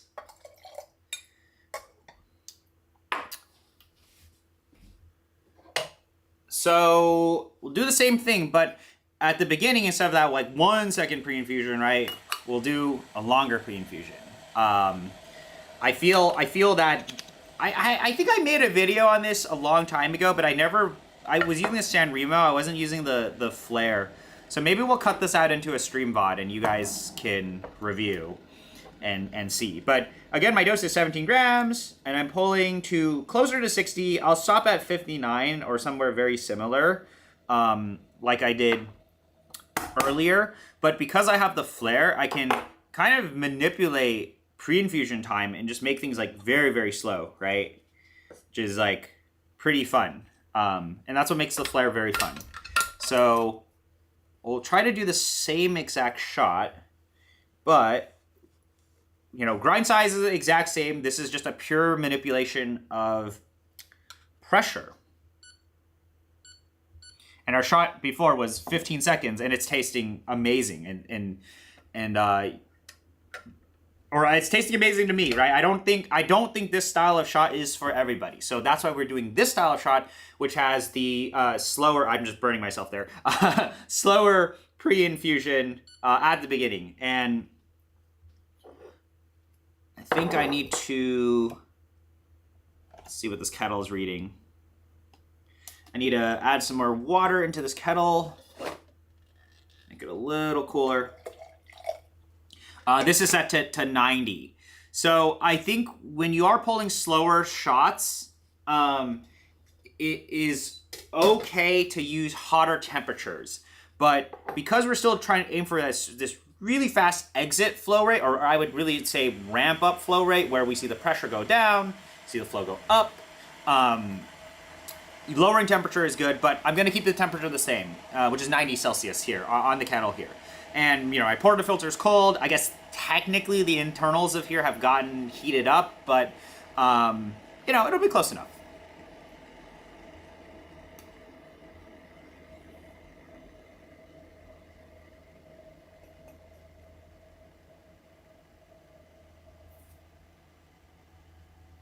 I need to catch up on chat. I have no idea what people are talking about.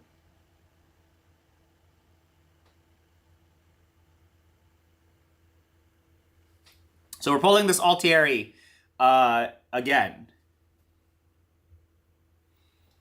I'm just going to pour the water in here. I'm going to try to aim for a very similar style of shot. I mean, similar ratio. But we are not going to push as hard at the beginning. So this is, we're just gonna do a very slow ramp. So I'm actually pushing like very, very light. And then now I'm gonna push a little harder. But slower still.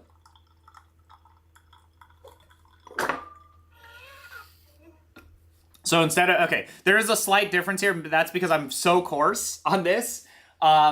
Pre-infusion difference is like 1 second versus like 4 seconds here. So it's very, it's a little different there, but also if you saw, I'm not pushing as hard like this. Like I wasn't pushing super hard there.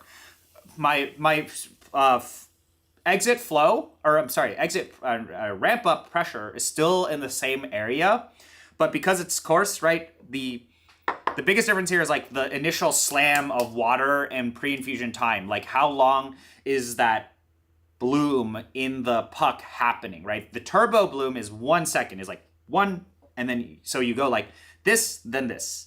This was slow and then fast.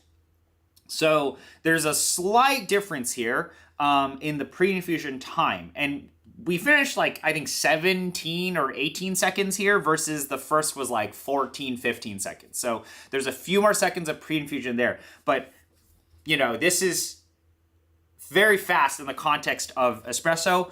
But this is still how I would pull these types of coffees. So let's see if they taste any different. Of course they're going to taste different. They spend different times touching water.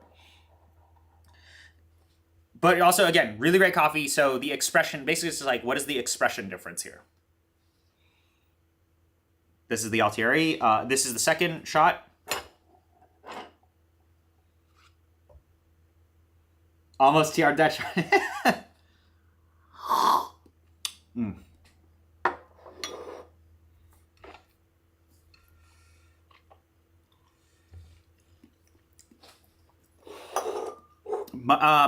This shot is a bit sweeter. Forward sweetness versus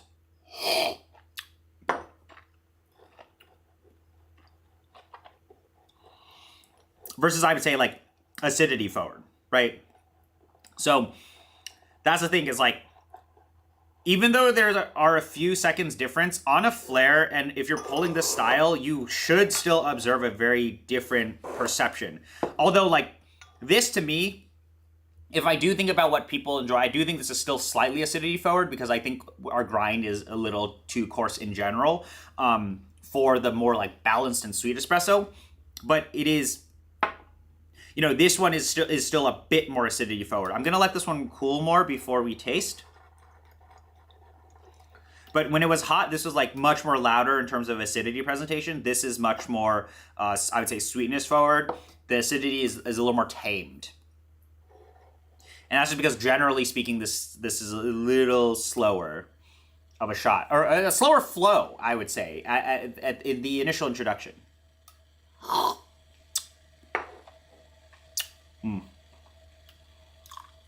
mean, to me still, like, this is an incredible coffee. I would pay for both of these espresso shots.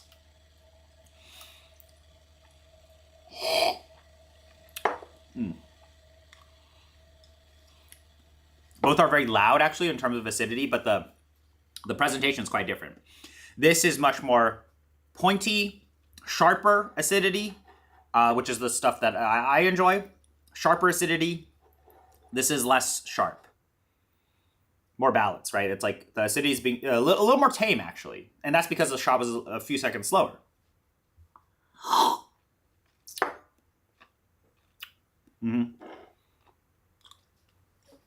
I would say that the shot has a little more sweetness, too, at the back.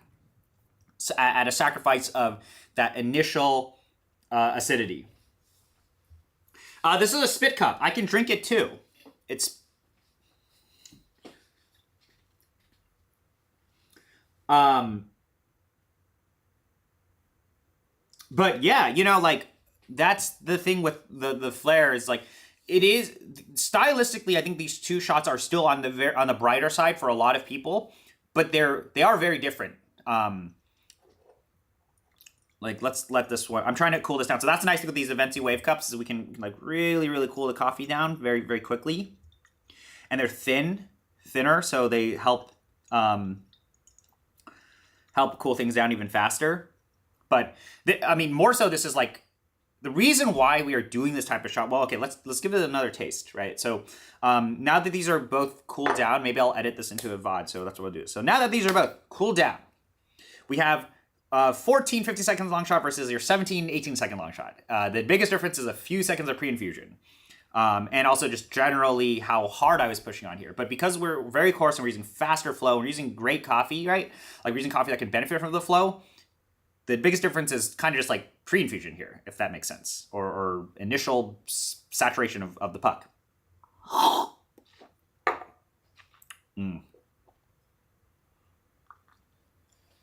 That's incredible. Balanced. More balanced, I would say, than this cup. But like, let me try that again. Wow. God damn, dude, these coffees are this coffee's fucking amazing. It's great. This coffee's tasting great. Okay.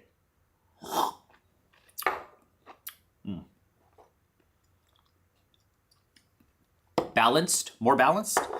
Acidity is a bit rounder, a bit softer presentation. It really into the cup. It's like nice and balanced. It's sweet. The finish is round. It's clean, floral. Really lingering sweetness on my palate.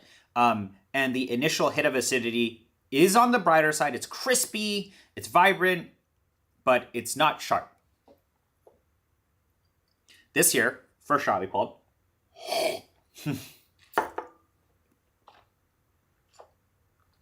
Wow. I mean, that to me is fun. Very sharp acidity. At a sacrifice for sweetness, this here shot is the acidity, extension of acidity, death of acidity, into a clean and floral finish. This here is like sweetness forward. The acidity is there, and it gets integrated into the rest of the cup. But the finish on here is clean, floral, and sweet. I'm sacrificing a lot of sweetness for the vibrancy and acidity in the shot versus this shot. Even though it's only a few seconds of pre-infusion, I'm actually surprised that this difference is this pronounced, but maybe because it's been a while since I've tasted a lot of espressos like this, and a few seconds in espresso world can drastically change presentation and cup. But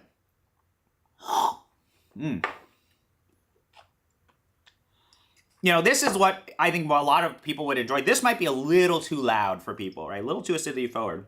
This is still what I like. In this coffee, there's like a lot of citrus, a lot of apricot. I'd say that, if you want to be wowed, you get this coffee. If you want to enjoy the coffee, you get this coffee, right? Or, if you want to be wowed, you pull this style of shot where, you have a coffee like this that has so many interesting inherent acidic qualities in it and expressive loud notes. This kind of takes everything and compacts it together. And that is what you experience first. It's a clean and floral coffee, but you sacrifice some of the sweetness for the loud expressive notes. This second style of shot is what I think is more of a crowd pleaser espresso. I do think it's very acidity forward because of the way we were pulling it in the context of like how you can pull espresso.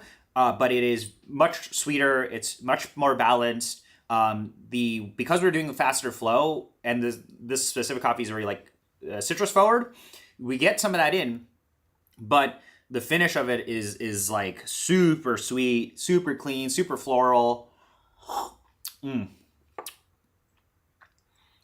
Like this, I think is the objectively stronger cup than this, but this is more interesting. So that's the type of thing is like how you pull espresso it's very personal preference. It's a different, presentation of dynamics. And yeah, we surprisingly pulled espresso here. But these are like very expensive espressos. We've brewed a lot of very expensive coffee on the stream today. But yeah, I think we'll put this bit into a YouTube video. But yeah, it's been a while since I pulled espresso. Yeah, these coffees are great on espresso. Who knew? Crazy. But yeah, that's all I think for today. We've been on for a bit, so see you guys later. Catch the stream at a later time. Catch these VODs if they do become VODs. But yeah, anything else, feel free to add into the Discord. We can talk about that later. But yeah, I'll see you guys later.